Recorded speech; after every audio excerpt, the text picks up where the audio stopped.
Welcome back. We have Shelby Volo joining us from Abbott Wealth Management on this Wednesday. Welcome back to the show. Thanks for having me. Yes, talking about a very important subject, one that I remember in high school my teachers telling me about: investing in your retirement early. I saw the merit of what they were saying at the time, Shelby, but I didn't do it until a little bit later, unfortunately. And that's how a lot of people end up doing it. Yes. And I'm kind of tailing off of Julia's segment that she previously did about the importance of it, and now I'm kind of showing some concrete examples of it. Okay. So if we can go to my first slide there. So what one would you rather be? Would you rather start saving 25, 35, or 45? How about 15? Yeah, you know, that really would be great if you're really on it. 15. So if we look at the next slide here, it's just kind of talking about 3 different examples of people who started saving. So I'm just going to show you the next graph immediately here, and I'll explain it. So Susan invests $5,000 per year from age 25 to 35, which means she's saving for 10 years. Bill invests $5,000 per year from ages 35 to 65, so we're looking at 30 years of investing. Chris invests $5,000 per year from 25 to 65, which is 40 years. So right now, you obviously know Chris has quite a large nest egg. But then the interesting point is that Susan only saved for 10 years, and she has more than Bill, who saved for 30 years.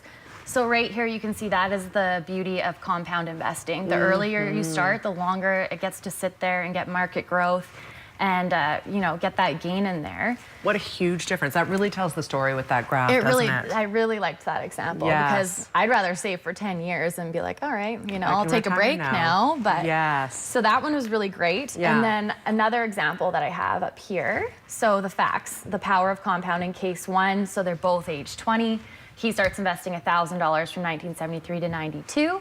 The next one saves 93 to 2012. They both retire at the same time. And so you can see case 1 actually had over $4 million because of starting early, whereas case 2 started late and lost out on 20 years of compounding. He ends up with $469,000. Huge difference. Massive difference. And then I found another little stat here, and it shows you kind of the stats of where people are starting to save. So you can see people between age 25 and 32 have 26% have less than $5,000.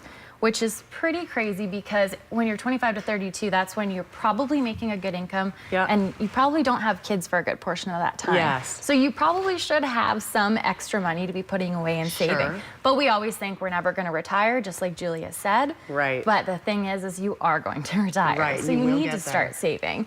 And then when you look at age 45 to 54 there, you can see that only 13% had between $250,000 and $500,000, which is probably realistic for what they needed to save, which is a fairly low percentage. And these are some guideposts. So I thought this was interesting. At age 35, you should have saved an amount equal to your annual salary. Really? Which is a pretty, that's a good guideline. Yeah. And at age 45, you should have 3 times, 55, you should have 5 times, and when you retire at 67, you should have 8 times your annual pay. So their advice is start by saving 6% of your annual salary and raise the figure by 1% each year until you're saving 12% of your pay. And I did a little example of that, but just in my notes here. So if you're 25, say you're making $70,000 a year, and so that means you need $70,000 at age 35. So to achieve that, you would have to save $5,000 a year, which hopefully you're putting money into RSPs, you're getting a good income tax return. Just put that in there and save that each year. But I did do a sample, so $5,000 a year over 10 years based on a 6% rate of return.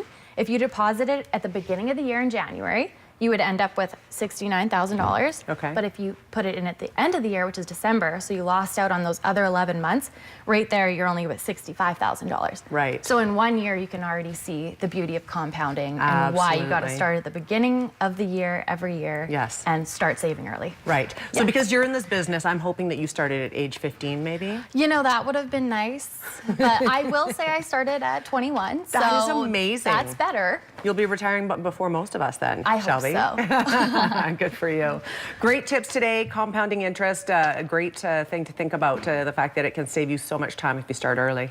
Exactly. All right, Shelby, thank you for being here. Thanks for having me. Very welcome. If you have any questions for Abbott Wealth, information's on the screen, abbottwealth.com, as well as the phone number 372-3736. We're back after a quick break. Stay with us.